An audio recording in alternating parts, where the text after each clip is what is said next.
News at 5. First at 5, we are taking you out to eastern Oregon and the city of Pendleton, where rescue workers have been busy. They're looking for people who are stranded and in need of help. It comes after all this. Boy, look at that. Floodwaters wiping out roads and overturning semi-trucks. The Umatilla County Sheriff's Office has issued a warning asking people to leave or either evacuate or at least make sure they have enough resources to hunker down in their homes for several weeks. Fast snowmelt and rain caused the Umatilla River to spill over its banks. We have team coverage of the situation tonight. Let's start first, though, with Pat Doris. He's been on the ground in Pendleton at the hard-hit Riverside Mobile Home Park. And Pat, the good news is that water is starting to recede. Right. The bad news is what it's left behind. But first, let me tell you, we also just heard from the Umatilla County Sheriff's Office that 21 people were rescued today from the canyons east of here. So that is an ongoing situation. There's going to be more rescue attempts tomorrow. But, you know, I saw this area from the air yesterday when Sky 8 flew over, but now seeing it from the ground, it's really impressive. You get a feeling for the size and the scale of everything. The fast rising waters here were about waist deep, and it really did a number on the 70 homes here. But this was just one of many areas that were hard hit. You come down the hallway here, carpet's all full of mud. You got the mattresses are completely destroyed, and my drawer is full of water. Misty Ross lost most of her belongings to this flood. The surging water contaminated her mobile home in a way that will be hard to fix. She's one of many in this park just coming to grips with what happened here. And what happened is a historic flood here along the Umatilla River, triggered by a big snowfall and then a fast snow melt. 35 miles to the west in Stanfield, Roger Abels is amazed at how fast and how far the water came up. No, never seen it. Never come up in our property at all. He's still waiting for the flood to go down. Oh, I got like right now 3 inches of water in my lower living room. It was 2 foot yesterday, so. 6 miles of Interstate 84 remains closed and will likely be for some time, and here's why. Raging floodwaters undercut large parts of the interstate near Hermiston, leaving pavement collapsed in some areas and without support in others. Back in Pendleton, come home back, I'll show you everything. Homeowners like Rick Legore have a ton of work on their hands. Now you get a good look at it. Yeah, the water was over the fence. He also had a big tree fall on his house as we arrived, and marvels at how high the water surged at his home 2 blocks from the water. Right here. And you were saying there was no time? No time at all. Now that the water is down, some are showing up to help. About as bad as I thought it was going to be, and we're just thankful that it's not worse. Connor Ferguson and his family came down from Walla Walla to help his aunt.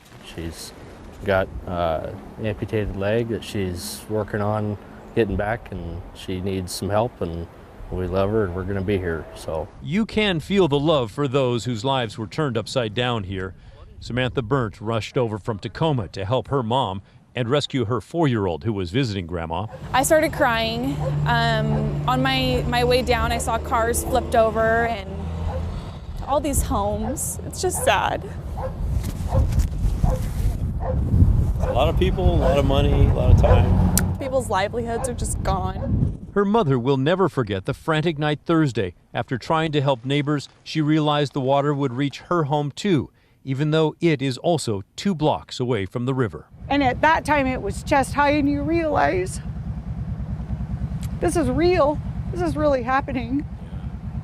And we got back here and got like the rest of the things up off the floor, got in the truck, and I could tell you the hardest thing you've ever done is to get in the truck and drive away and never know if you're going to see those things again. I'll tell you, there are emotions that are raw like that, and there are feelings and stories all over this trailer park and a lot of other areas that have been hard hit.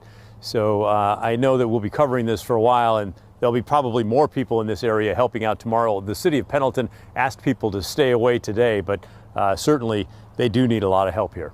Back to you. Boy, hearing from all those people, just tough. Thanks for bringing us those stories, Pat. Obviously, a lot of cleanup to do after all that flooding. Take a look at this video. It was taken earlier this week. A bridge near Thorn Hollow slowly gives way as floodwater from the Umatilla River just takes over that road. Of course, as Pat just showed us, the water is receding now, but gosh, is it leaving behind a huge mess. Now we want to bring in meteorologist Joe Ranieri with an update on the conditions. And Joe, really crossing our fingers for no more rain there. We are going to be seeing a few more scattered showers, heavy at times of that part of the state throughout eastern Oregon and Pendleton the rest of tonight. But going forward, really starting tomorrow into much of next week, Christine, we are going to be seeing some drier conditions, much needed drier conditions through that part of the state as well. And river levels are slowly starting to go down. Just about 24 hours ago, river was just over at 10 feet along the Umatilla. Now it's about 8 feet, which is a good sign. And that's going to continue to drop over the next couple of days. But as we look at the radar, we're picking up some spotty showers west side of the state, but you'll notice near eastern Oregon along I-84 over in Pendleton, we are seeing some of those showers kind of intensify at times, and you can kind of see some yellows and some oranges out there. A little bit of some snow throughout the Blue Mountains. That's going to continue the next couple of hours as well. Watches and warnings, all that green is the flood warning that's going to be remaining in effect here for another 45 minutes to an hour in a few locations. That flood warning throughout parts of along I-84 in effect for about another half an hour or so. Near Pendleton, that flood warning will be remaining in effect until early tomorrow morning. Rainfall amounts have been pretty quiet considering what they have been seeing the last couple of days, just over an inch near parts of east of Pendleton. And you can see on the radar right now, slowly starting to dry out, and that's what we can expect to see over the next couple of days. And I'll talk more about what could be our longest stretch of dry conditions that we've seen so far this year. Christine? Okay, looking forward to it, Joe. Thank you. From flooding to the east to king tides at the coast, the giant waves are expected to return this weekend, and they could bring swells of up to 25 feet. It's always a big draw for spectators, but authorities are also warning about the sneaker waves that come with the tides. You might remember last month, a trip to the beach turned deadly for one Portland family. A dad was holding his 2 young children when a wave swept them right into the ocean just south of Cannon Beach. The dad and his daughter were rescued, but the son was never found. The daughter later died at a hospital.